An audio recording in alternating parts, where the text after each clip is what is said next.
तोड़ी भुल गन कलमे काबे दे तेरे वहम दे वेद पकायूं नहीं सुध पई तांग दे तलखे तू कई जहरा समझ दवायूं हाथ नाल उसारे मंदरे को कर कई कई शान आतायूं तेरी ताबिश मूंझ दा मौजदा है जरे पत्थर जोड़ खुदा आयूं। बिस्मिल्लाहिर्रहमानिर्रहीम अस्सलामु अलैकुम वरहमतुल्लाहि वबरकातुहू। अस्तावी रबीउल सानी 12 नवंबर आदे दी दीमार और 27 ही कच्चे दी तारीख है। अज मैं मुमताज़ तारिक तुसां दे वखरी गाल उम्मीद करें मेरे सारे सज्जन खैर सल्ला दे नाल होसो। शादियां दा गढ़धाल है, बिल्कुल जोर है। शादियां खुशियां होवन पिया, अल्लाह हर कहीं दे नसीब करे। एक शादी जेरी जेर बहस है वो है ओ मोहतरमा अलीज़ा सहर अली। शादी कारगदी असी कहने नाल कीती असी वो बंदा काम क्या करन यही दसे सा। शादी दी शर्त शरायत क्या आन इन दा भी जिक्र करे सूँ, लेकिन उनने पहले मैं कोई गाल याद आई खड़ी। गाल यह है कि एक बंदा आन रहा मौली साहब हा बुजुर्ग हा अल्लामा हज़रत मोहम्मद इकबाल रहमतुल्लाह अलैह साहब कने जेरे मुसव्विर पाकिस्तान शायर मशरकन उन्हें को आके विरासत दे टॉपिक दे उत्ते मशवरे गिंदा हा। असल दे विच उन्हें डेढेदार दे है कि मेरी एक भेण है हूँ दा विरासती जायदाद दे विचों हिस्सा पीवणे मकूं हूँ दे बारे कोई सलाह ही पुछदा हा। अल्लामा साहब उन्हें नीयत को भाप कन, लेकिन वो अपनी आदत कने ना वेंदा हा। वो अल्लामा साहब को कहीं ना कहीं गाल सुनावा दे जरिए सुनवा गिंदा कि तुसा दाढ़ी कान वे रखी वदे दाढ़ी रख गिनो ये शरई कमी है तुहाडे विच इको दूर करो। अल्लामा साहब ने उन्दी ही को सुझाण दे हुए 2-3 दफ़ा गाल सुनिए बर्दाश्त कर गन। उनके बाद अल्लामा साहब के मोल साहब आ तू असा करें मुआहदा मुआहदे की पासदारी ॾुनाए बने करनी पसी। उसी कंहिंजा मुआहदा है उहाँ कि एक शरई कमी कोताही मेरे विच है बी तुहाडे विच है। मैं अपनी कोताही दूर करना तुसा अपनी कोताही दूर करो।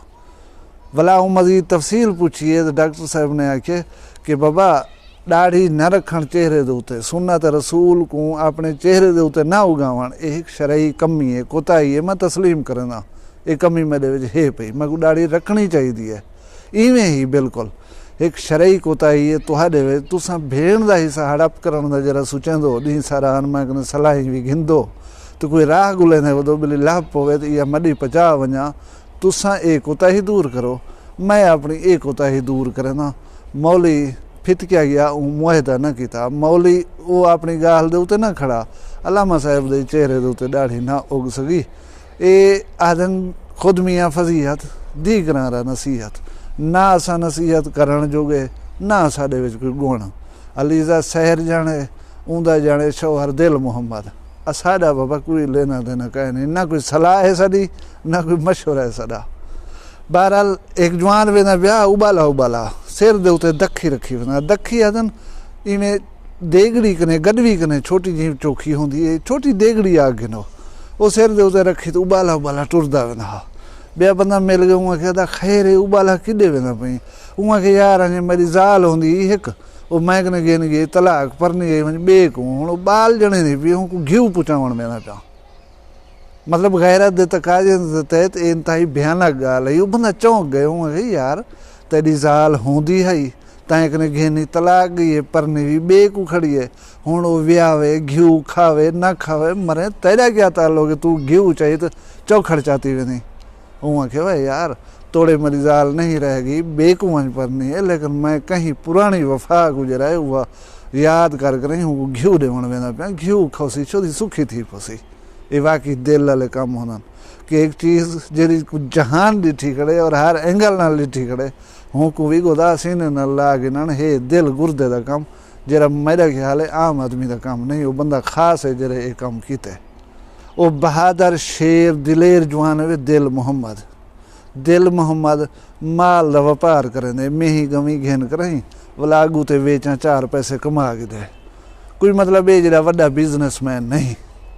अलीज़ा सहर दी भी उंदे नाल पेचा पंगा हा पिया क्योंकि उंदे तुसां पुराने विलाग दे वंज के उन बंदे को देख सकदो। मैं तो निशानी देना एक विलाग दे विच एक घोड़ी दी सवारी करनी पई है वो बंदा घोड़ी को झली खड़े और उनको सवार थी मन दे विच मदद करना पे।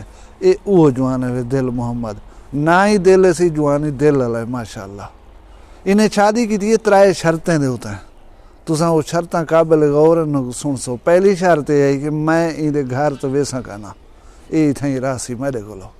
हुण इहदे उत्ते ये मिसाल आंदी है कि छुरी ढाए खरबूजे दे उत्ते या खरबूजा ढाए छुरी दे उत्ते, नुकसान खरबूजे दा ही है।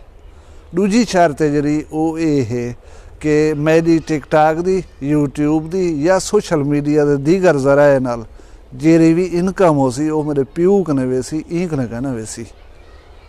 तीजी जिहड़ी शर्त है वो ये है कि अगर तैं मैं छोड़ दिता कहीं वाले तेरी बलोच की जाग पवे तो मैं छोड़ दी तो ही 2 करोड़ पैसे दे से मैं छुड़े से ता। पहली गाल तो ये हूँ 2 करोड़ है कहना जरा ये रस्सा बद्धी हूँ को वो अलग रसी ई बारे सोचे सी भी कहना। अच्छा आपा दी गाल है जी तार दे विच करंट होवे है ना वो पीछे ये काम कर रहे ना हाँ हूँ जे तक हूँ अपना आगे दे तो तू खोलते खेत जेरा कुछ करने कार तक कोई डका ठला हूँ नहीं देवना क्योंकि 2 करोड़ दी जरूरत है। बहरहाल मैं को अच्छे कर दे एक लतीफ़ा याद आंदा पे गहला गया मेले दे उत्ते उंगली तने पैसे पिछे मेले दे उत्ते तुसां अमूमन डिठा सी मिठाई शिठाई ज़्यादा बनदी पई हुंदी है। वो पिछे जरा टूरे अगो वञे जवान जलेबियां तलेंदा खड़ा होए वध जरा अगो टूरे जवान जलेबियां बणेंदा खड़ा होए। पीछे शाम को जले वाल है मेले को घूम फिरते हैं पीछे घर वाले भावें दोस्त हैं पूछा भाई यार मेले दे उत्ते गया मैं मेले दा कोई हाल वाल है उहाँ के यार जलेबियां छोदियां पैन तलीनियां बस एक उदा सोशल मीडिया का घूमन घेरे इंदे उत्ते गड़धाल लगा खड़ा है कहीं वाले कोझे कहीं वाले कोझे साकू कोई पता कहना है बाबा जो कुछ थींदा पे बस तुसां जानो तुहाडा अकल जाने। अच्छा छेकड़ मैं तो कोई गाल दसां कि कुछ बंदे तुहाडी सारी नज़रें दे वास्ते मारे वेंदे लेकिन मोए का नहीं होंदे।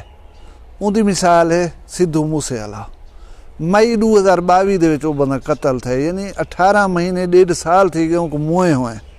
उनके 50-60 गीत ऐसे हैं जेरे वो रिलीज़ ना कर सकिया अंडर प्रोसेस हैं उन्हें को हुण उनके यूट्यूब चैनल दे सिद्धू मूसेवाला दे उतो रिलीज़ करेंदे खड़न वक्तन फवक्तन 2 महीने बाद 3 महीने बाद एक गाना जरा है वो देंदन लोगों को जेरे उनके परस्तार हैं उनका आना प्रीमियर अज टाइम देख लेते ना यूट्यूब ते वीडियो बली फिलाने वाले चल वैसी तुस यकीन करे सो 16,000 बंदे जरे वेट करेंदे पे हैं उनकी वीडियो चलन का गाना चले तो अस सुनो भला मैं नोट किते 1 घंटे दे विच 2.5 मिलियन व्यूज़ है पे उनकी वीडियो को हुण पता नहीं 5-6 घंटे गुजर गए उनकी वीडियो को चले हुए कितनी व्यूज़ आ चुकन।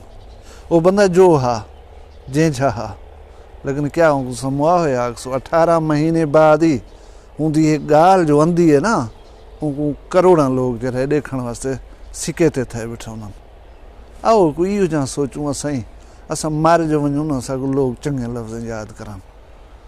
वीडियो पसंद आई है को लाइक च करो चैनल वखरी गाल को सब्सक्राइब च करो। अपना ढेर सारा ख्याल रखा है मैं दुई याद रखा है जी दे कल वाला एक भी वीडियो नाल मिलसूँ। फिलहाल मैं कोई इजाज़त दे अल्लाह हाफ़िज़।